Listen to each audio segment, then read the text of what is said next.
Topic start करते हैं संस्कृति। जिस प्रकार से हम समाज से जुड़े होते हैं उसी प्रकार से हम संस्कृति से भी जुड़े होते हैं। बस समाज का हम हिस्सा होते हैं और संस्कृति हमारा हिस्सा होती है। ठीक है, समाज से हम बनते हैं और हमसे समाज बनता है, लेकिन जब संस्कृति बनती है उसमें व्यक्तियों का होना बहुत ज़रूरी है। उसी प्रकार से समाज में भी व्यक्तियों का होना ज़रूरी है। तो इसमें जो मानव समाज है उसके पास संस्कृति है। ठीक है, समाज में हम हैं और हमसे समाज है, लेकिन संस्कृति क्या होती है, हमारे पास होती है। अगर संस्कृति नहीं होगी तो हमें जो पशु समाज है उससे अलग नहीं किया जा सकता। पशु समाज और मानव समाज में एक बहुत बड़ा अंतर जो है वो संस्कृति का है। संस्कृति हमें उनसे श्रेष्ठ बनाती है,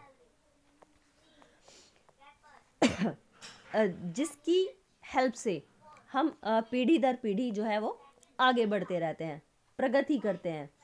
संस्कृति क्या है, प्रगति की देन है, प्रगति है एक तरह से हमारी। यदि मानव के पास, मानव समाज के पास संस्कृति नहीं होगी तो उसके पास और कुछ नहीं बचेगा।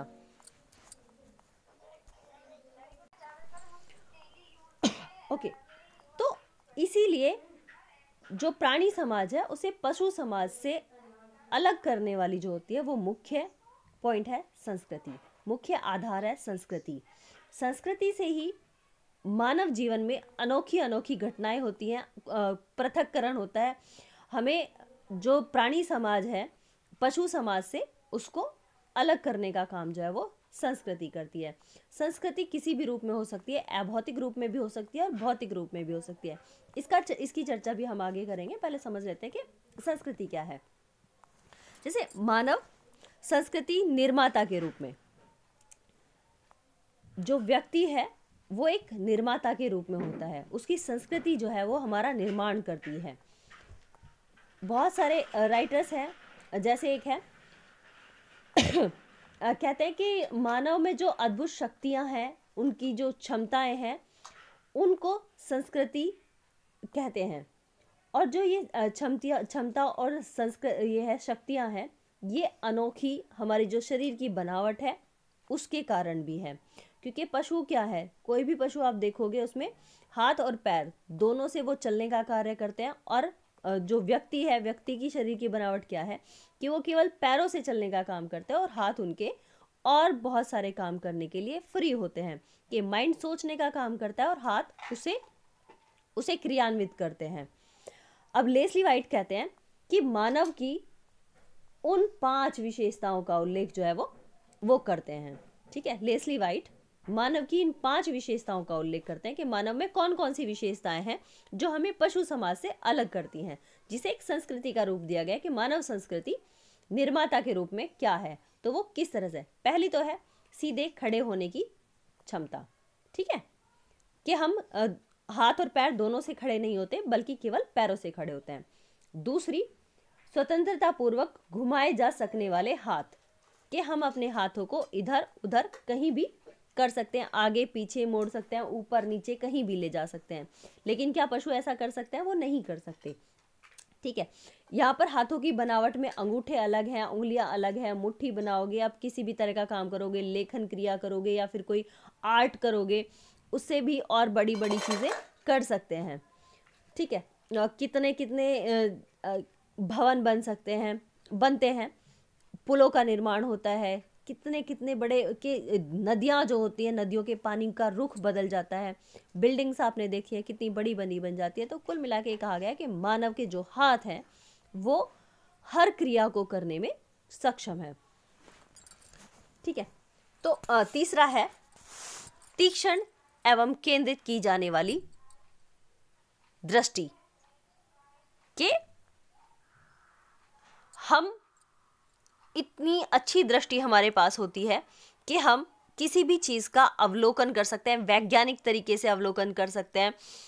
और जो भी हम देख रहे हैं, हमने कुछ भी अच्छी चीज़ देखी और हम उसे कुछ इस तरीके से देखते हैं कि उसमें और सारे एक्सपेरिमेंट करने की शक्ति जो है वो भी आ जाती है। कि कुछ छुपी हुई ऐसी चीज़ें भी देख पाते हैं जो साधारण जैसे पशु है, पशु समाज नहीं देख सकता, बल्कि केवल व्यक्ति ही। और भी नए नए लेंसेज का फिर क्या हुआ, वैज्ञानिकों ने और लेंसेज की खोज की, और हम इतने सूक्ष्मदर्शी कीटों को, जीवाणुओं को, उन्हें भी देख पाते हैं जिन्हें हमारी आंखें भी नहीं देख पाती। तो एक तीक्ष्ण और केंद्रित करने वाली दृष्टि अपने पास है। पहला, सीधा खड़े होने की क्षमता। दूसरा, हमारे हाथ। तीसरी, हमारी आंखें। और नंबर 4, हमारा मस्तिष्क, जो कुछ भी सोच सकता है। ठीक है, जो कि हमें पशु समाज से अलग करता है। ठीक है, चाहे तार्किक शीलता हो। अब ये सारे के सारे तुम लोग देख ही रहे हो किस किस तरह के एक्सपेरिमेंट्स हो रहे हैं। एक चीज़ नहीं, बहुत सारी चीज़। सबसे बड़ा उदाहरण आप अपने फ़ोन को ही ले लो। हर बार एक नया फीचर्स निकलते ही रहते हैं। वॉशिंग मशीन है, टीवी है, लोग के चांद पर पहुंच गए हैं। तो बहुत सारी चीज़ें हैं, वो सारी व्यक्ति के जो मस्तिष्क है उसकी देन है। मस्तिष्क से फिर आंखें हैं, इसी में फिर ये है, हमारे हाथ हैं काम करने के लिए, फिर सीधे सीधे खड़े होने की क्षमता। और नंबर 5 आता है इसमें प्रतीकों के निर्माण की क्षमता, कि जो भी हमें पुरानी पीढ़ी दे रही है उसमें हम परिवर्तन करते रहते हैं, उसमें हम परिवर्तन कर सकते हैं। किसके प्रतीक किसके काम आएंगे? जैसे मानव द्वारा ही संस्कृति का निर्माण हुआ, और इस निर्माण को संभव बनाने के लिए किस किस प्रतीक का यूज किया गया। तो ये प्रतीक कौन से हैं? भाषा। ठीक है, हमारी सब अलग अलग सोसाइटीज़ हैं, अलग अलग सोसाइटीज़ में अलग अलग तरीके की लैंग्वेज बोली जाती है। सोसाइटी से मेरा मतलब है यहाँ पर अलग अलग स्टेट्स में, अलग अलग गांव में। आप देखोगे एक गांव की अलग भाषा है तो दूसरे गांव की थोड़ी ही दूर जाने पर बिल्कुल चेंज हो जाती है। कहीं पे जितनी सारी लैंग्वेजेस हैं वो अलग अलग तरीके की, इनफैक्ट लिखी भी जाती हैं अलग अलग तरीके से। कि अगर आपके सामने तमिल, तेलुगु इस तरह की कोई किसी भाषा में कोई लिख देगा, तो मलयालम, बहुत सारी भाषाएं, किन किन के नाम लूँ, तो अगर इन भाषाओं में कोई लिखेगा तो आप नहीं समझ पाएंगे। तो इस तरह से हमारे यहाँ पर अपने आप को बोलने की, अपने आप को प्रयुक्त करने की, प्रस्तुत करने की, हमारे पास जो भाषा है वो सबसे बड़ा प्रतीक है अपने ज्ञान को बढ़ाने के लिए और हस्तांतरित करने के लिए, अपनी पीढ़ी से अगली पीढ़ी में देने के लिए। हम कुछ लिखकर छोड़कर जाएंगे, कुछ हमारे जो पूर्वज हैं वो हमारे लिए लिखकर छोड़कर गए, तो वो हमें एक संस्कृति के रूप में मिलते हैं। तो इसके ये 5 जो स्वरूप थे, 5 रूप थे जो कि मानव को पशु समाज से अलग बनाते हैं। इन 5 पॉइंट्स के बारे में बात करते हैं लेस्ली वाइट। ठीक है, मानव संस्कृति निर्माता के रूप में। अब क्या आता है संस्कृति का अर्थ। मैं यहाँ पर आप लोगों को संस्कृति के बारे में बहुत क्लियर 2-3 चीजें बताती हूँ, जिनको आप लोगों को हमेशा ही याद रखना है लाइफ टाइम, जब तक आप लोग सोशियोलॉजी पढ़ेंगे। पहली चीज है कि संस्कृति का जन्म जो है मानव आवश्यकताओं की पूर्ति के लिए होता है। राइट, मनुष्य जो पशु होते हैं उनकी भी आवश्यकताएं होती हैं, खाना पीना सोना सब कुछ, लेकिन उनके पास जो अभी जिक्र किया कि वो केंद्रित करने वाली दृष्टि, हाथ पैर मोड़ने वाले, 2 पैरों पे चलना और तर्क, प्रतीकों का निर्माण, ये सब नहीं होता। इसलिए पशु जो है आवश्यकताओं के बावजूद संस्कृति का निर्माण नहीं कर पाते, लेकिन मनुष्य जो है अपने आवश्यकताओं की पूर्ति के लिए संस्कृति का निर्माण कर पाता है। एक लाइन में अगर हम संस्कृति की परिभाषा बोलते हैं तो बहुत ही एक फेमस परिभाषा है संस्कृति की, जिसको आप हमेशा याद रखिएगा कि संस्कृति पर्यावरण का मानव निर्मित भाग है। संस्कृति पर्यावरण का मानव निर्मित भाग, यानी हम जिस पर्यावरण में रहते हैं, जो हमारे चारों ओर आवरण है, वो 2 तरह का पर्यावरण है हमारे पास।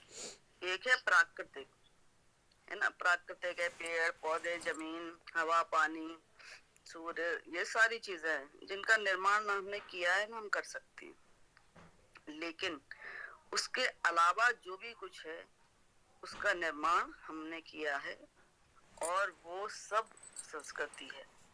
चाहे वो मकान हो, चाहे सड़कें हो, चाहे हवाई जहाज हो, बिल्डिंग हो, चाहे गाड़ियां हो, ये सब।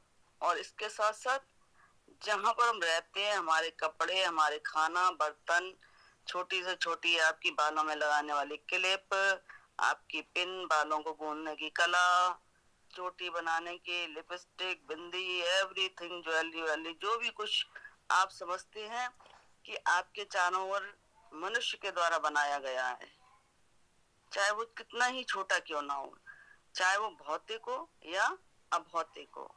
अभौतिक में भाषा आपकी, संगीत, कला, ऐसी तमाम चीजें, वो सब भी संस्कृति का हिस्सा है। आपका इंटरनेट, आपका मोबाइल फोन, ये सब भी संस्कृति के हिस्से माने जा सकते हैं, क्योंकि इन सब का निर्माण मनुष्य ने किया है। तो बहुत सरल शब्दों में आप लोग हमेशा याद रखिए, जहां भी प्रश्न आए, व्हाट इज कल्चर, संस्कृति क्या है, आपको एक ही लाइन में लिख देना है कि संस्कृति मानव निर्मित पर्यावरण है।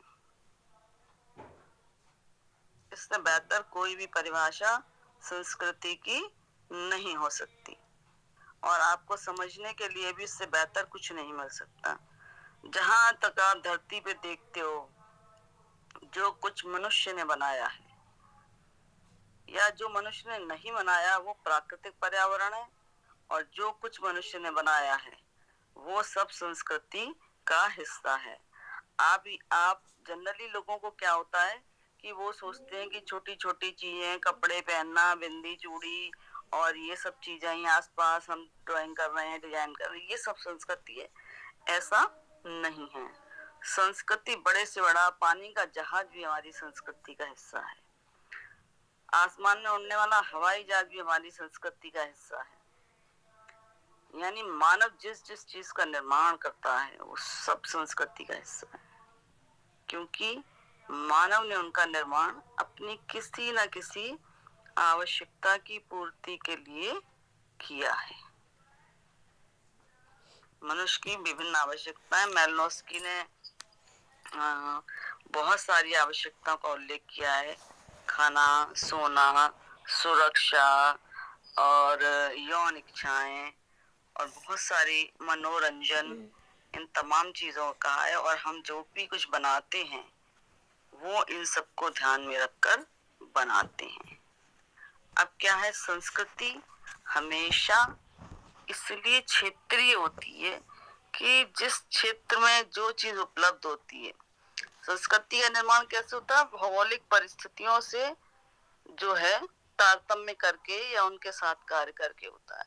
अगर आप समुद्र के किनारे रहेंगे तो आपका भोजन मछली, चावल और जो भी चीज समुद्र से आपको प्राप्त होगी या उसके आसपास के क्षेत्र से, आप उसी पर निर्भर हो जाएंगे अपना जीवन यापन के लिए। लेकिन अगर आप रेगिस्तान में रह रहे होंगे तो मछली थोड़ी खाएंगे। तो फिर क्या होगा, जो रेगिस्तान में चीजें उपलब्ध होंगी उसको आप भोजन का हिस्सा बनाएंगे, वहां उस हिसाब से वस्त्र पहनेंगे। अब आप पहाड़ की ऊंची चोटियों पे चले जाएंगे, हिमालय पे चले जाएंगे, अब वहां आप चरखा थोड़ी चलाएंगे, और ना ही चरखे से बना हुआ सूत आपकी ठंड दूर करेगा।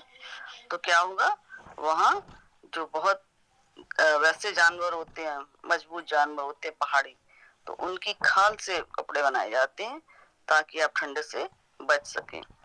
तो ये जो संस्कृति होती है, हमारे आसपास के वातावरण से हम प्रतिक्रिया करके अपनी आवश्यकताओं की पूर्ति करने के लिए इनका निर्माण करते हैं। और जैसा अभी बताया था आपको कि संस्कृति मनुष्य में दृष्टि केंद्रित, यानी हम जब दृष्टि केंद्रित करते हैं तो हम चीजों को नोटिफाई कर लेते हैं, और साथ ही साथ दृष्टि केंद्रित करके हम छोटी से छोटी चीज का निर्माण कर सकते हैं। ये जो हमारी क्षमता जानवर में नहीं है। जानवर अपनी दृष्टि केंद्रित नहीं कर सकता कि एक बहुत छोटा सा पार्ट बना सके। हमने सूक्ष्मदर्शी यंत्र भी बना दिए बहुत छोटे छोटे छोटे पार्टों का अवलोकन करने के लिए। क्यों? क्योंकि हम दृष्टि केंद्रित कर सकते हैं। जानवरों को आप भ्रमित कर सकते हैं, लेकिन मानव को आप भ्रमित नहीं कर पाते। क्यों? क्योंकि उसकी दृष्टि केंद्रित हो जाती है। वो निशाना लगा लेता है और बहुत ही स्नाइपर होता है, शॉर्ट गन मारने वाला। वो एकदम परफेक्ट निशाना लगाता है। आंख में मारनी गोली तो आंख ही में मार देगा, है ना। एक छोटा सा स्क्रू है तो उस छोटे से स्क्रू को कैसे कसना है वो उतना भी केंद्रित कर लेगा, है ना। तो ये जो सारी विशेषताएं, इससे कल्चर का निर्माण होता है। लेकिन कल्चर हमारे आसपास जो भी कुछ है, आप जिन चीजों का इस्तेमाल कर रहे हैं और आपको लगता है कि वो हमें प्रकृति ने नहीं दिया है, हमने बनाया है, मनुष्य ने बनाया है, वो सब संस्कृति है। चाहे वो भौतिक है चाहे अभौतिक है। अभौतिक में ये जो प्रतीक की बात की, प्रतीक ज्यादातर अभौतिक होते हैं। तिलक लगाना, है ना, हाथ के इशारे से बात करना, आंखों के इशारे से बात करना। जानवर कभी आंखों के इशारे से बात करते हैं क्या? इधर आ जा, है ना। आंखें चला कर व्यक्ति कह रहा आ जा। एक गुस्सा होगा तो आंखें अलग चौड़ी हो जाएंगी, खुश होगा तो आंखों में आंसू आ जाएंगे। ये बहुत सारे तरीके होते हैं। मुस्कुराहट आपकी बहुत तरह की होती है, जिसमें आप किसी की हंसी उड़ा रहे होते हैं, किसी को देख के खुश हो रहे होते हैं, या इस तरीके से तमाम प्रतिक्रियाएं करते हैं आप। धार्मिक प्रतीक बनाते हैं, स्वास्तिक का चिन्ह बनाते हैं, ओम लिखते हैं। फिर आपके प्रतीक ध्वज होते हैं, सफेद झंडा शांति का, हरा झंडा स्वस्थता का प्रतीक है कि हम संपन्न हैं, और केसरिया झंडा जो है हमारे संघर्ष का प्रतीक होता है कि हम युद्ध के लिए तत्पर हैं। काला झंडा शोक का प्रतीक होता है। तो इस प्रकार से तमाम हर देश अपना झंडा इसलिए रखता है कि केवल उसके झंडे को देखने मात्र से आप समझ जाएं कि किस देश की बात हो रही है। तो ये इस तरीके से हम प्रतीकों का निर्माण करते हैं। हम प्रतीकों का निर्माण क्यों करते हैं? क्योंकि हम हर बात को बोल के नहीं बता सकते, या हम किसी बात को बहुत सारे लोगों को जब हम बताना चाहते हैं तो हम उसका प्रतीक बना देते हैं। क्योंकि हम हर व्यक्ति को बता नहीं सकते कि ये क्या चीज है। हमने सफेद झंडा बना दिया कि शांति का प्रतीक है, तो हम हर व्यक्ति को नहीं बताएंगे कि जी शांति रखो शांति रखो शांति रखो या युद्ध मत करो। तो हम क्या करेंगे, एक सफेद झंडा बना देंगे। सबको पता है कि अगर किसी ने सफेद झंडा उठा दिया है तो युद्ध को हमें रोकना होगा। तो ये सारी चीजें संस्कृति का हिस्सा हैं। एक चीज और मैं यहाँ और आपको आगे क्लियर कर देती हूँ कि आज आप पढ़ने जा रहे हो संस्कृति और सभ्यता, है ना। संस्कृति और सभ्यता में थोड़ा सा अंतर है। क्या अंतर है? सभ्यता जो है वो एक व्यापक दृष्टिकोण है। व्यापक है मतलब एक बड़े समाज के लिए प्रयोग किया जाता है। संस्कृति एक छोटे समूह के लिए प्रयोग की जाती है। हर जगह की अपनी संस्कृति। मेरठ की संस्कृति, मेरठ की किसी गांव की अलग संस्कृति हो सकती है। मुजफ्फरनगर की संस्कृति, है ना, सहारनपुर की एक संस्कृति, किसी और गांव की संस्कृति, राजस्थान की संस्कृति, केरल की संस्कृति, अमेरिकन संस्कृति, पहाड़ की संस्कृति। तो आप छोटे छोटे मानव समूहों के बारे में इस तरीके की संस्कृति की बात कर सकते हैं जो वो अपने दैनिक जीवन की आवश्यकताओं की पूर्ति के लिए निर्मित करते हैं। लेकिन संस्कृति के कुछ हिस्से जो पूरे एक बड़े समाज को प्रभावित करते हैं और मौलिक आवश्यकताओं से अलग, अभी मैंने आपसे कहा ना कि जहाज और ये सब संस्कृति का हिस्सा है, लेकिन ये तब सभ्यता का रूप ले लेते हैं जब ये सभी संस्कृतियों को जोड़ने का कार्य करने लगते हैं। तब हम कहते हैं सभ्यता के विकास के साथ एक संस्कृति कपड़े पहन रही, दूसरी नहीं पहन रही। एक जानवरों के पहन रही है, एक पत्ते लगा रही है। लेकिन जब सभी संस्कृतियां कपड़े पहनने लगती हैं, इसलिए क्योंकि उन्हें ज्ञान हो जाता है कि कपड़े हैं, और वे एक दूसरे को उसका ट्रांसपोर्टेशन करने लगती है, तो फिर सभ्यता का विकास होता है। एक भाषा जो किसी छोटे समूह में थी, ज्यादा लोगों के द्वारा जाने लगती है और बहुत बड़ा समूह उसको समझने लगता है, तो हम फिर कहते हैं कि सभ्यता का विकास हो रहा है। क्यों? क्योंकि हम एक बड़े समूह के साथ कार्य करते हुए आगे बढ़ रहे हैं। केवल अपने लिए नहीं संस्कृति का निर्माण कर रहे, केवल अपने संस्कृति क्या, हमारी मौलिक आवश्यकताओं की पूर्ति है, लेकिन सभ्यता हमारी उन आवश्यकताओं से भी जुड़ी हुई है जो मौलिक नहीं है, जिनको हम कई बार जबरदस्ती भी बनाते हैं। हम अपने आप को विशिष्ट दिखने के लिए, स्पेशल दिखने के लिए भी बनाते हैं। हम अपने आप को विकसित दिखने के लिए भी बनाते हैं कि हमने विकास कर लिया। तो जितना ये वैज्ञानिक प्रगति है, तरक्की है, ये जो बड़ी बड़ी चीजें हैं, ये हमारी संस्कृति की इतनी आवश्यकता नहीं है। हमें जरूरी थोड़ी है कि हम इतने सुंदर सुंदर महल बनाएं और इतनी ऊंची ऊंची बिल्डिंगें हैं और शीशे लगा के। ये मौलिक आवश्यकताओं से जुड़ा हुआ मामला नहीं है, ये सभ्यता से जुड़ा हुआ मामला है। तो संस्कृति तब भी थी जब मनुष्य अपने शुरुआती दौर में था, तब भी उसने संस्कृति का निर्माण किया हुआ था। चाहे वो गुफा में रहता था, चाहे वो पत्ते बांधता था या कच्चे फल खाता था, तो भी तब भी वो उसकी संस्कृति थी कि वो पानी कहाँ एकत्रित करेगा, कैसे पिएगा। लेकिन जब मनुष्य उस छोटे छोटे समूह की संस्कृति से निकलकर आया और उसने व्यापक स्तर पर चीजों का निर्माण किया, तो वो सभ्यता के अंतर्गत आया कि मनुष्य सभ्य हो रहा है। कैसे सभ्य हो रहा है? क्योंकि वो दूसरे समूहों के साथ भी एडजस्टमेंट करना सीख रहा है, एक दूसरे की संस्कृति को एक्सेप्टेंस दे रहा है और एक कॉमन संस्कृति का, सामान्य संस्कृति का निर्माण कर रहा है। राइट? तो मुझे लगता है कि एक बेसिक आप लोगों को ये चीज समझ में आ गई होगी कि संस्कृति क्या है और सभ्यता क्या है। संस्कृति के दो हिस्से हैं, भौतिक और अभौतिक।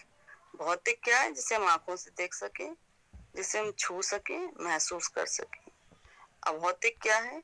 जिसे हम देख नहीं सकते, हम केवल महसूस कर सकते हैं।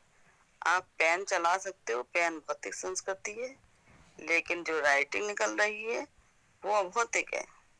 आप हारमोनियम बजा रहे हो, हारमोनियम भौतिक है, लेकिन उससे जो राग निकल रहा है, जो ध्वनि निकल रही है, जो संगीत है, वो अभौतिक है। तो अभौतिक चीजों को आप पकड़ नहीं सकते, आप सिर्फ उन्हें महसूस कर सकते हैं। राइट? तो ये संस्कृति में भौतिक और अभौतिक है। संस्कृति हमारी बेसिक नीड्स से, मौलिक आवश्यकताओं से जुड़ा हुआ मसला है।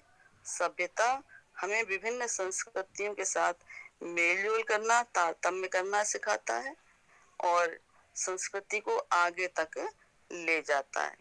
अगर हम ऐसा नहीं करेंगे तो धीरे धीरे संस्कृतियां खत्म हो जाएंगी। राइट? सबको समझ में आ गया? किसी की कोई क्वेरी यहाँ पर? Yes ma'am. किसी का कोई प्रश्न?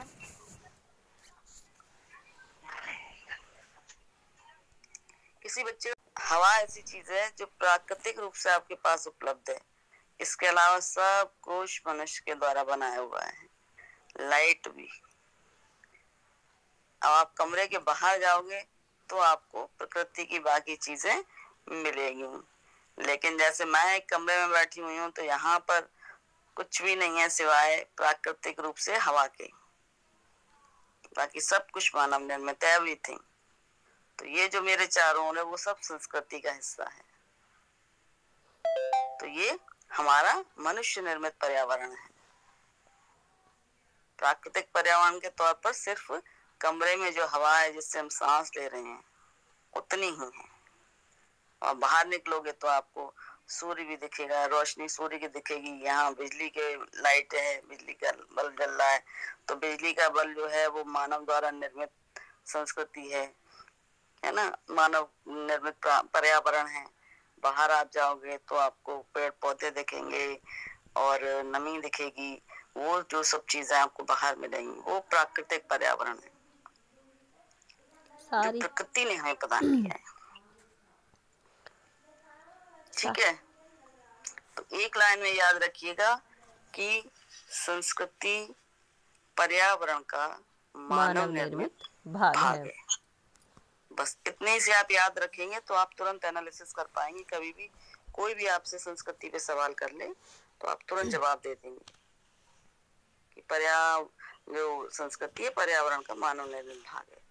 कैसे है ये आप बता सकते हैं कि दो रूपों में, भौतिक और अभौतिक रूप में जो हमने बनाया है। भौतिक वस्तुएं जो हमारे सामने है, अभौतिक वस्तुएं जो हमारे सामने है, क्यों बनाई है? हमने अपनी मिनिमम आवश्यकताओं के लिए, मौलिक आवश्यकताओं के लिए, जो मौलिक आवश्यकताओं के लिए बनाया है वो संस्कृति है। और जो फिर हमने अपनी फिजूल की आवश्यकताओं के लिए अपना दिमाग दौड़ाया है वो सभ्यता है। ठीक है, चलो आगे पढ़ लो कुछ पॉइंट्स। Thank you ma'am.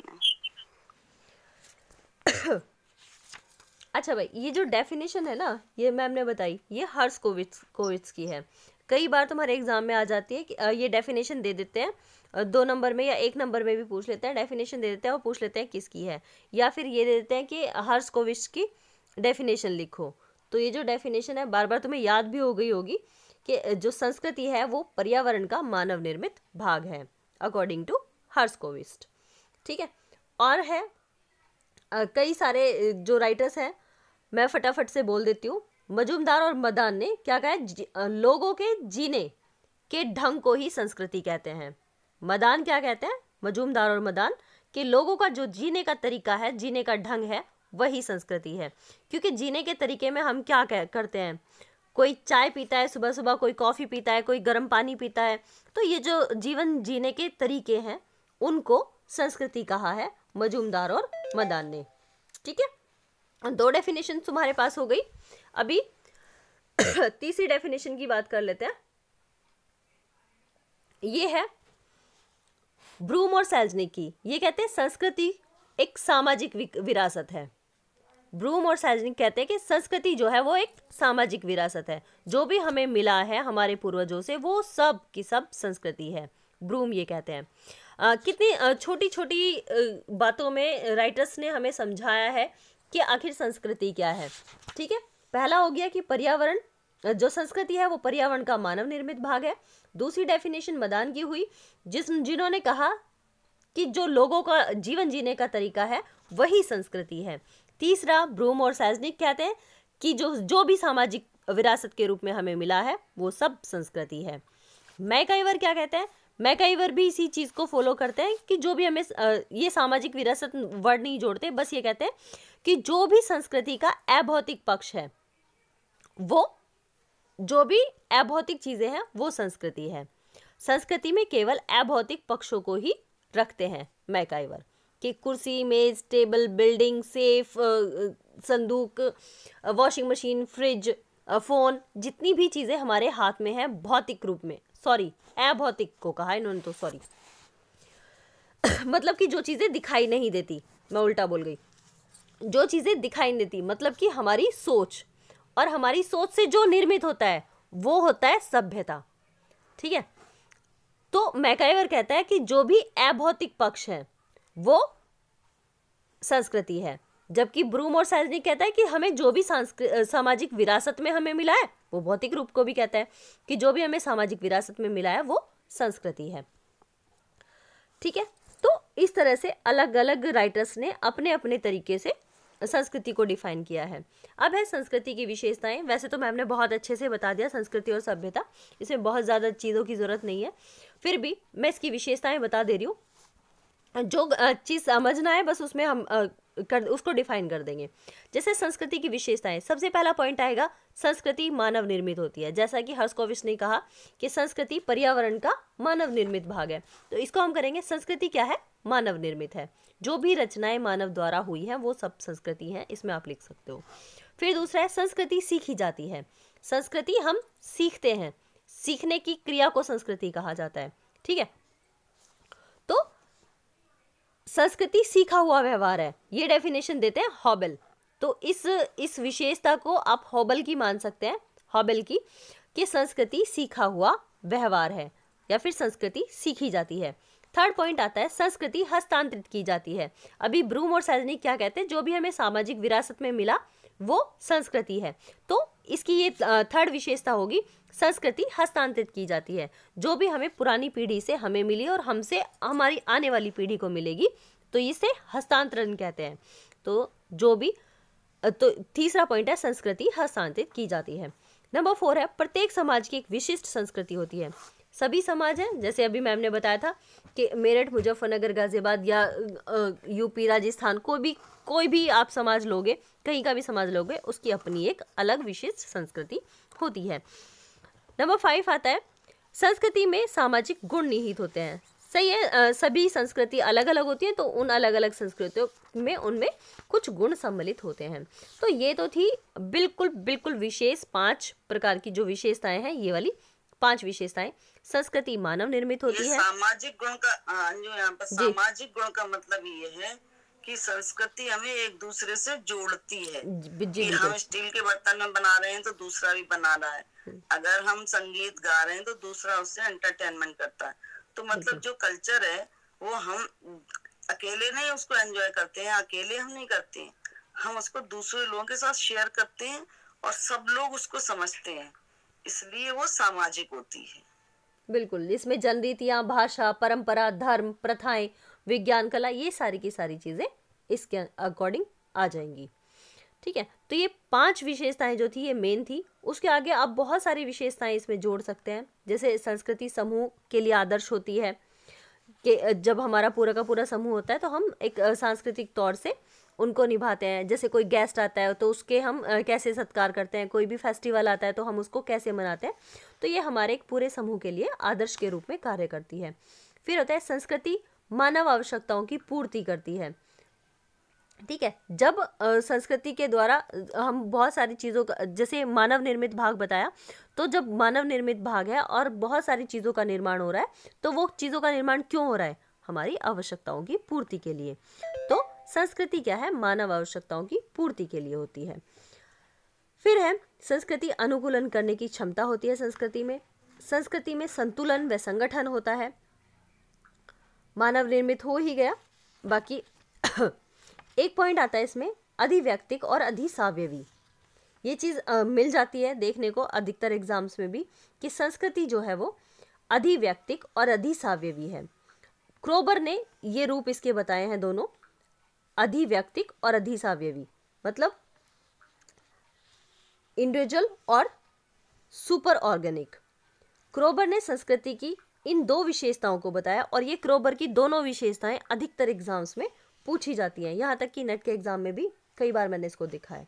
ठीक है, अधिव्यक्तिक क्या है, मतलब ये है अंजू, अधिव्यक्तिक अधिसावयविक होती है। बिल्कुल कि जिससे संस्कृति का निर्माण हम करते हैं, हम तो मतलब कोई एक व्यक्ति करता है ना, जैसे किसी ने बर्तन बनाना शुरू किया या एडिसन ने बल्ब बनाया, क्या किसी एक ने कोई एक चीज बनाई, तो उस समय क्या वो एक व्यक्ति ने चीज बनाई, लेकिन उसके बाद वो चीज जब दूसरे लोगों के साथ जुड़ जाती है, ठीक है, तो वो व्यक्ति से ऊपर हो जाती है।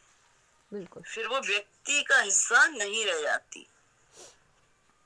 तो कोई भी व्यक्ति फिर ये नहीं कह सकता कि हम ऐसे नहीं ऐसे करेंगे। जैसे संस्कृति में वो क्या कि भारत में की साड़ी पहननी है, ठीक है, या फिर कोई और चीज हो गई, तो उसमें ये नहीं होता कि नहीं साड़ी संस्कृति का हिस्सा नहीं है, दूसरे लोग तय नहीं कर सकते, फिर वो संस्कृति व्यक्ति से ऊपर उठ जाती है, अधिव्यक्तिक हो जाती है। बिल्कुल, है ना, व्यक्ति से ऊपर उठ जाती है और साविया मानव मनुष्य से ऊपर उठ जाती है। इससे सिंपल शब्द नहीं मिल सकते इस चीज को क्लियर करने के लिए कि इसलिए अधिव्यक्ति क्या है। संस्कृति को अधिसावयवी और अधिव्यक्ति कहते हैं। बेशक मनुष्य निर्माण करता है, लेकिन एक बार जो संस्कृति स्वीकृत हो जाती है समाज के द्वारा, जो व्यवहार हमारे जो भी चीजें समाज स्वीकार कर लेता है, वो फिर व्यक्ति से ऊपर उठ जाती हैं और उसके बाद जो पीढ़ी पैदा होती है उसे उस संस्कृति के अंतर्गत काम करना होता है। पहले हम निर्माण करते हैं और समाज जब स्वीकार कर लेता है तो हम फिर संस्कृति के अधीन हो जाते हैं, संस्कृति हमारे अधीन नहीं रहती है। ठीक है, बिल्कुल। तो संस्कृति हमसे श्रेष्ठ हो जाती है। तो बस ये याद रखना है इसमें, अधिव्यक्तिक और अधिसावयवी संस्कृति की जो विशेषताएं हैं ये किसकी है? क्रोबर की। मेन पॉइंट है अधिव्यक्तिक और अधिसावयवी किसने दिया है? क्रोबर ने। ठीक है, तो ये थी विशेषताएं कुछ संस्कृति की। अब एक पक्ष भौतिक और अभौतिक ऑलरेडी मैम ने करा ही दिया। अब अभौतिक किसको कहते हैं, भौतिक किसको कहते हैं, ये क्लियर है। लेकिन ये किसने दिया है, ये दोनों पार्ट्स में किसने बांटा है? ये बांटा है ऑकबर्न ने। ठीक है, ऑकबर्न।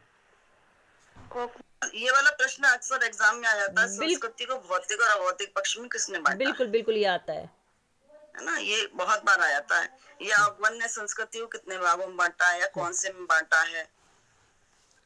ठीक है, तो ये ऑकबर्न ने भौतिक और अभौतिक बताया। भौतिक जो भी हम छू सकते हैं, देख सकते हैं, वो सारी भौतिक, और जिन्हें हम छू नहीं सकते, देख नहीं सकते, वो अभौतिक। ठीक है, तो यही इनका अंतर होगा और बारी बारी से आप इनको समझा भी सकते हैं।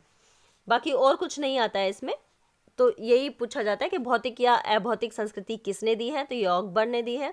या फिर ऑकबर्न ने कौन सी संस्कृति के बारे में बताया, तो ये भौतिक और अभौतिक संस्कृति के बारे में ऑकबर्न ने बताया है।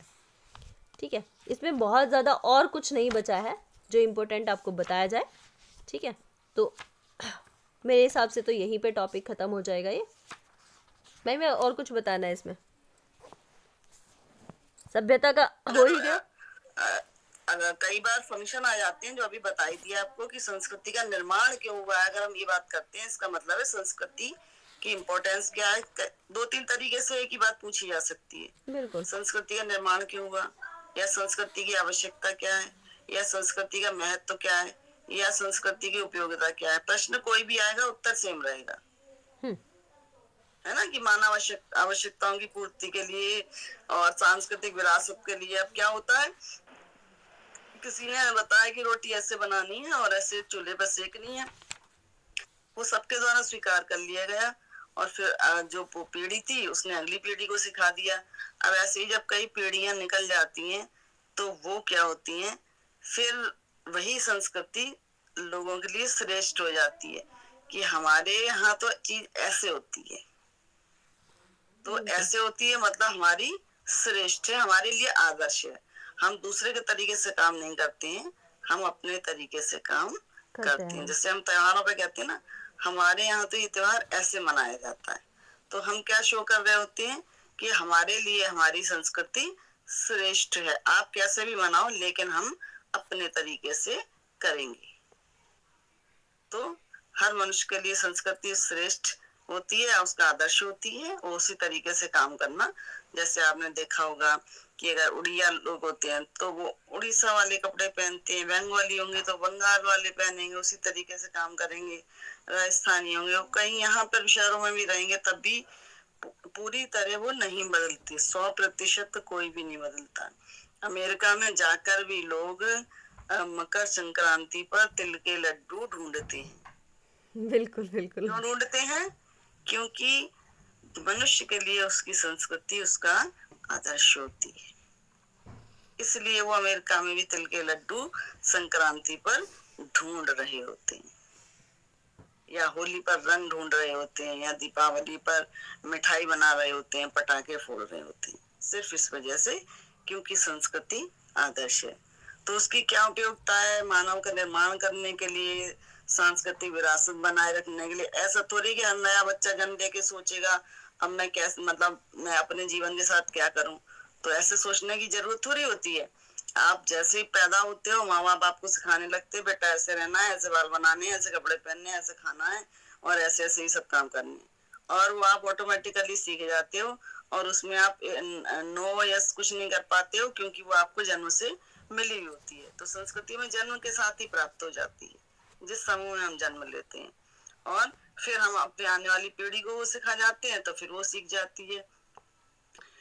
अनुकूलन की क्षमता होती है, क्योंकि जो नई नई चीजें आती हैं हमारी संस्कृति उससे अनुकूलन करती चली जाती है।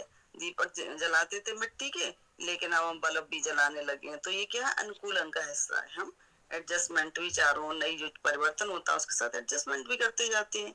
कि पहले हम 2 कपड़े पहनते थे, जो 10 कपड़े होते हैं हमारे पास, तो हम अनुकूलन भी करते चले जाते हैं। लेकिन हम अपना जीवन जीने के लिए किसी न किसी प्रकार की संस्कृति को अपनाए रहते हैं। और हमारी संस्कृति में कुछ पक्ष हमेशा जो बहुत पुराना होता है, जो हमारी पीढ़ियों का होता है, वो हमेशा बचा रहता है, कहीं ना कहीं बचा रहता है, क्योंकि संस्कृति हस्तांतरित होती है। हम उसका जो है मौलिक रूप से निर्माण नहीं करते हैं। ये कटोरा है, कटोरा शब्द दिया तो किसी ने दिया हुआ कटोरा, अब हम कटोरा कटोरा कटोरा ही तो कहते हैं उसको, है ना। अब भाषा बदल दोगे तो डिफरेंट चीज है कि भाषा में बाउल कह दिया, लेकिन जब आप हिंदी में कहोगे तो कटोरा ही कहोगे, बाउल नहीं कहोगे। तो जो बेस है वो संस्कृति का हमेशा बना रहता है। तो संस्कृति हमारे व्यक्तित्व का निर्माण करती है, हमारे विचारों का निर्माण करती है, हमें जन्म से प्राप्त होती है, हमारी आवश्यकताओं की पूर्ति करती है। कि ठीक है बड़े हो गए तो शादी की जाएगी, परिवार बनाना है तो शादी करनी पड़ेगी, कैसे करनी पड़ेगी वो भी तरीके बता दिए जाते हैं। ऐसे करोगे शादी, ऐसे होगा, ऐसे सब चीज संस्कृति ने पहले से सुनिश्चित कर रखा है कि आप जीवन के विभिन्न पक्षों में क्या क्या कैसे कैसे करोगे। तो ये जो मानव का जीवन है वो ऑलमोस्ट संस्कृति पर निर्मित होता है। लेकिन मनुष्य स्वभावतः आगे बढ़ने वाला व्यक्ति है और आगे जाता है, तो वो लिटिल बिट चेंज हर समय करता रहता है। तो वो पुराने से भी जुड़ा रहता है और नई नई चीजों को भी ऐड करता रहता है। अभी हमें लगता है ना कि गैस का चूल्हा हमारी संस्कृति का हिस्सा बन गया है, पहले नहीं था। पहले हम मिट्टी के चूल्हे पर रोटी बनाते थे। क्यों? क्योंकि खुले होते थे घर हमारे, और ज्यादातर हम क्षेत्र ग्रामीण था, हम गांव में रहते थे, लोग गांवों पर निर्भर ज्यादा थे। अभी क्या है, गांव कम होते जा रहे हैं, शहरों में बंद मकान है। अब बंद मकान में आप चूल्हा जलाओगे तो रोज दिन आग लगेगी, तो वो आप नहीं कर सकते। इसलिए गैस का स्टोव लाया गया कि कम जगह पर आप खाना सुविधाजनक रूप से बना लें। तो ऐसा नहीं कि चूल्हा संस्कृति का हिस्सा है और गैस नहीं है। गैस चूल्हा भी आज की संस्कृति का हिस्सा गैस चूल्हा है, क्योंकि रोटी बनाने की हमारी आवश्यकता की पूर्ति वही कर रहा है। तो इस तरह से चेंज परिवर्तन होते रहते हैं, जुड़ते रहते हैं। तो संस्कृति हमारी मिनिमम आवश्यकताओं की, जो हमारी मौलिक आवश्यकताएं हैं, जब आप मेलनोस्की को पढ़ते हो तो उन्होंने 11 प्रकार की हमारी प्रकार्यात्मक आवश्यकताओं की बात की है, जिनको पूरा करने के लिए हम संस्कृति का निर्माण करते हैं। तो इस प्रकार से संस्कृति की उपयोगिता, संस्कृति का महत्व, कोई भी प्रश्न आ जाए आपको यही पॉइंट्स देने हैं। संस्कृति का अर्थ, परिभाषा, विशेषताएं और संस्कृति का महत्व। ठीक है, ये 3-4 प्रश्न। यही पता है कि आवश्यकताओं की पूर्ति करती है, हमारे व्यक्तित्व का निर्माण करती है, हमारे लिए आदर्श होती है, हमारी आदतों को चेंज करने के लिए होती है। तो इस तरह की आप हमारे जीवन पर क्या क्या प्रभाव पड़ते हैं तो उस तरह से भी आप कर सकते हैं। कोई भी काम सीखने के लिए हमें, अगर हम सीख रहे हैं तो हमें टाइम लगे, लेकिन अगर हमें बड़े सिखा देते हैं तो वो हमें बहुत आसानी से और कम टाइम में, हमारा टाइम भी खर्च नहीं होता और हमें बहुत अच्छे से समझ भी आ जाता है। वो अलग बात है कि हम उसके बाद उसमें प्रयोग करते रहें या अलग अलग तरीके से और खोज करते रहें। तो उन खोज को, उन परिवर्तनों को क्या कहेंगे? उनको कहेंगे सभ्यता। ठीक है, तो इसमें एक पॉइंट और बाकी था कि संस्कृति और सभ्यता में क्या अंतर है। जब संस्कृति और सभ्यता में अंतर तुम्हें पता चलेगा तो थोड़ा सा और क्लियर होगा कि संस्कृति क्या है और सभ्यता क्या है। ठीक है, अभी हम फोकस मेनली संस्कृति पे चल रहा था, थोड़ा सभ्यता के बारे में भी बताया, लेकिन जब इनके अंतर जानोगे, मैं बता दे रही हूँ इनके संस्कृति क्या है और सभ्यता क्या है, अंतर बता रही हूँ। तो इन अंतरों को भी याद रख लोगे तो आपको ये याद रहेगा कि संस्कृति क्या है और सभ्यता क्या है। अंतर ही इन्हें डिफाइन करते हैं कि ये संस्कृति है और ये सभ्यता है। इन अंतर से ही आप ये निकाल सकते हो कि इसकी सभ्यता की विशेषताएं ये है और संस्कृति की विशेषताएं ये हैं। ठीक है, क्योंकि हमारे बहुत सारी डेफिनेशंस, हमारी बहुत सारी विशेषताएं, हमारे जो प्रभाव हैं वही हमें अंतर कराते हैं। इन दोनों चीज़ों में डिफरेंस हम इनसे ही कर पाते हैं। तो संस्कृति क्या है? संस्कृति मानव के जो संस्कार हैं, जो मानव निर्मित भाग हैं, उनको संस्कृति कहा गया है। जबकि जो सभ्यता है वो मूल रूप से मानव के जीवन यापन के लिए बाहरी वस्तुओं से हैं। जो चीज़ें हम यूज़ करते हैं उनको एक सभ्य और असभ्य, तो सभ्य रूप में जब हम यूज़ करते हैं तो उसको सभ्यता से जोड़ा गया है। सभ्यता को मापना जो है वो आसान है, लेकिन संस्कृति दिखाई नहीं देती तो उसे मापना आसान नहीं है। ठीक है, ये जैसे कि मैकाइवर एवं पेज कहता है कि ना दिखाई देने वाली जो है वो ही संस्कृति है, क्योंकि जो भी हमें विचार नॉर्म्स हमें मिलते हैं उसको उन्होंने संस्कृति कहा है। कुछ राइटर्स भौतिक और अभौतिक दोनों को संस्कृति मानते हैं, लेकिन जब हम सभ्यता में डिफरेंस करेंगे तो संस्कृति को हम इस रूप में दिखा सकते हैं कि संस्कृति हमें दिखाई नहीं देती, हम उसे फॉलो तो करते हैं लेकिन वो हमें नहीं दिखाई देती। और सभ्यता क्या है, वो हमें दिखाई देती है और उनसे हम अपनी आवश्यकताओं की पूर्ति करते हैं अपने जीवन यापन को सभ्य बनाने के लिए, सही तरीके से अपनी लाइफ को जीने के लिए। तो सभ्यता का हम यूज़ करते हैं। तो इसीलिए कहा गया कि सभ्यता को मापना आसान है और संस्कृति चूँकि दिखाई नहीं देती इसलिए उसका आलंकन करना, उसे मापना मुश्किल है। फिर आता है संस्कृति की उन्नति पीढ़ियों से चलती आती है। ठीक है, जबकि सभ्यता जो है वो सभ्यता की उन्नति वो अल्पकालिक है कि अभी है और कल फिर चेंज हो जाएगी, परिवर्तित हो जाएगी। आज ये बिल्डिंग खड़ी है, कल नहीं रहेगी, तो इसे सभ्यता का रूप दिया जाता है। फिर है सभ्यता का प्रसार जो है वो तीव्रता के साथ होता है, बहुत जल्दी फैलती है और फिर बहुत जल्दी ख़त्म हो जाती हैं।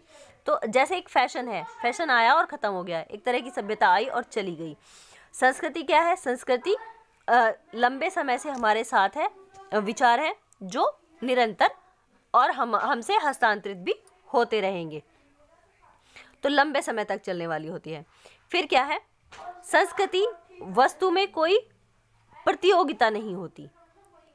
सांस्कृतिक जो वस्तु है उनमें कोई भी प्रतियोगिता नहीं होती, जबकि सभ्यता में प्रतियोगिताओं का महत्व जो है वो बहुत ज़्यादा होता है कि सभ्यता हमें प्रतियोगिता करना सिखाती है, उससे भी अच्छी कि हमारे घर में अगर सोफ़े पड़े हैं, हमारे घर में सिंपल है तो दूसरे घर में और अच्छी वैरायटी आई, उनसे आगे और अच्छी आई। तो ये हमें हमारी प्रेस्टीज से भी जोड़ते हैं कि जो जितना अमीर होगा उसके वहाँ पर उतनी ही महंगी और उतनी ही अच्छी चीज़ें मिलती चली जाएंगी, या फिर वो लोग अपने आप को और ज़्यादा सभ्य कहेंगे। जैसे रोड पे रहने वाले व्यक्ति क्या करते हैं कि एक थाली ली, उसमें सब्जी डाली, चावल डाले और सारी की सारी रायता भी डाला, उसी में डाला और हाथ से खा गए। तो ये सभ्यता और के उनको कहा जाएगा कि वो सभ्य नहीं है। तो ये सारी चीज़ें हमें प्रेस्टीज से भी जोड़ती हैं कि हमें सभ्यता जीवन जीने के तरीके सिखाती है। ठीक है, अच्छे से जीवन जीने के तरीके सिखाती है। नेक्स्ट पॉइंट आता है कि सभ्यता साधन द्वारा परिभाषित होती है।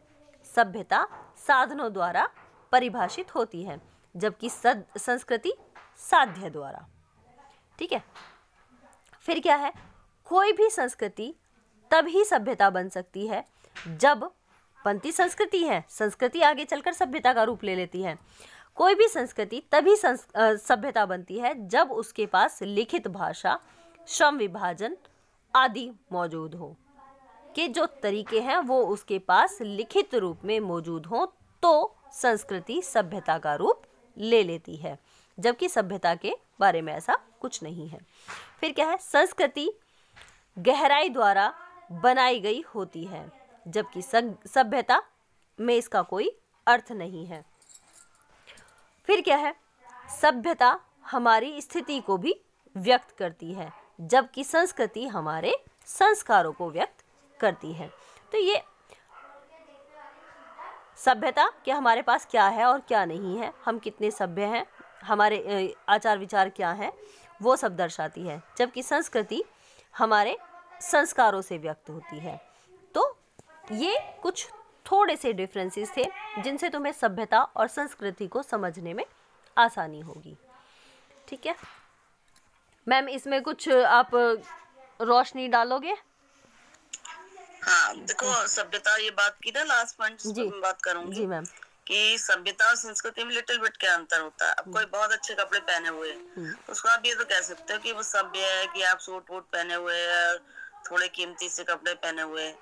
लेकिन दूसरी तरफ एक व्यक्ति है जो सामान्य अपना गांव का ड्रेस पहने हुए है, साधारण सा, लेकिन वो पैर छू रहा है तो वो संस्कृति का हिस्सा है। और उसने अगर पैर नहीं छुए, किसी को विश नहीं किया, नमस्ते नहीं की, तो इसका मतलब है कि वो व्यक्ति सभ्यता के दायरे में तो है, लेकिन उसको सांस्कृतिक ज्ञान नहीं है। या वो हैंडशेक कर रहा है तो वो सभ्यता के उसमें तो आ रहा है, क्योंकि सभ्यता क्या है, जो व्यापक स्तर पर फैले जाती है संस्कृति, और उससे केवल वो आवश्यकताओं की पूर्ति नहीं है, वो आवश्यकताओं से परे है, ऊपर है। संस्कृति आवश्यकताओं से जुड़ी हुई है। जैसे अभी बताया ना कि थाली में एक सब चीज डाल के खा लिया, तो क्यों खा लिया? क्योंकि भूख उससे भी मिट रही है। आपने 10 कटोरियों में थोड़ा थोड़ा सामान दिया, एक प्लेट में एक रोटी अलग रखी, आपने कांटे से चाकू से काटी, खाना आप तब भी खा रहे हैं, लेकिन और खाना तब भी खा रहे हैं, आपने सब थाली में रख लिया, भूख उससे भी मिट रही है, भूख उससे भी मिट रही है। लेकिन वो जो थाली में आप कर रहे हैं वो आपकी संस्कृति का हिस्सा है, क्योंकि आपके पास पहले थाली नहीं थी या एक ही बर्तन था और आप उसी में खाते थे, और चम्मच भी नहीं थी तो आपको उसी में आनंद आता था, तो वो आपकी संस्कृति का हिस्सा है। और अब आप चम्मच में कांटे से, छुरी से काट के खाने लगे अलग अलग प्लेट में, तो वो हमारी सभ्यता है, क्योंकि वो खाने से ऊपर उठ गई है। तो जब हमारी मौलिक आवश्यकताओं से ऊपर चीजें उठ जाती हैं, हमें घर में रहना, हम छोटे से मिट्टी के घर में भी रह सकते हैं, तो वो संस्कृति का हिस्सा। लेकिन बड़ी बड़ी इमारतें बन गई तो इमारतों के बिना भी हम रह सकते हैं ना, लेकिन हम जब संस्कृति से ऊपर उठ जाते हैं तो उसे हम सभ्यता कहते हैं। यानी जरूरतों, जो हमारी आवश्यकताओं की पूर्ति हो जाती है, तब हम सभ्यता का विकास करते हैं। और सभ्यता ज्यादा व्यापक होती है, संस्कृति बहुत क्षेत्रीय होती है, यानी छोटे छोटे समूहों की संस्कृति होती है। एक की अभी जैसे मैंने बताया था कि मेरठ की, मुजफ्फरनगर की, सबकी थोड़ी थोड़ी संस्कृति अलग होगी। उसमें भी आप विभिन्न गांव देख लेंगे कि एक गांव की संस्कृति दूसरे गांव से कुछ भिन्न हो सकती है, लेकिन जहाँ सभ्यता का दौर आएगा वहां लगभग सब कुछ एक जैसा लगेगा। बड़े क्षेत्र में सभ्यता लागू होती, भारतीय सभ्यता, अमेरिकन सभ्यता, है ना, ब्रिटिश सभ्यता। भारतीय संस्कृति आप कहेंगे तो भारतीय संस्कृति बहुत मिक्स्ड है, बहुत चीजें अलग अलग क्षेत्रों की, छोटे छोटे समूहों की। लेकिन भारतीय सभ्यता ऐसी नहीं है कि आप कहो कि फलाने गांव की सभ्यता है, या ये उस वाली गली की सभ्यता है, या उस वाली क्षेत्र की सभ्यता, ऐसा नहीं है। आप क्या कहेंगे? भारतीय सभ्यता। भारतीय संस्कृति आप कहेंगे तो उसका मतलब नहीं है कि पर्टिकुलर क्या संस्कृति है। इसीलिए आप देखते हैं जब भी भारतीय संस्कृति की बात होती है तो महिलाओं की साड़ी, बिंदी इन्हीं को लेके, उनके जेवर को लेके होती है, बाकी संस्कृति का और कोई पैमाना नहीं होता है।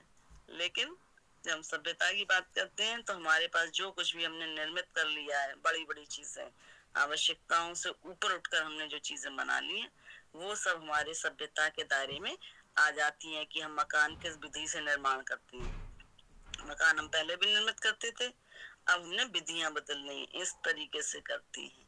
हमारे मकानों का स्वरूप, बिल्डिंगों का स्वरूप ये है, हमारी सड़कों का स्वरूप ये है, हमारी बहुत सारी चीजों का ये स्वरूप है, नवीन स्वरूप आ गया।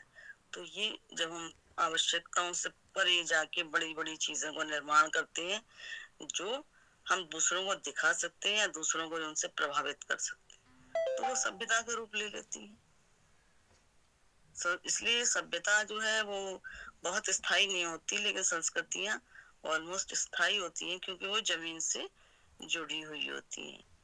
कितना ही व्यक्ति सभ्य हो जाए, कितना ही कुछ कर ले, अगर बंगाली व्यक्ति है या बंगाल के किसी गांव में जन्मा व्यक्ति है तो वो क्या करेगा, वो थाली में जो है माछी भात ही खाएगा, चावल में मछली डालकर ही खाएगा, उसको वही पसंद आएगा क्योंकि वो उसकी संस्कृति में रचा बसा है।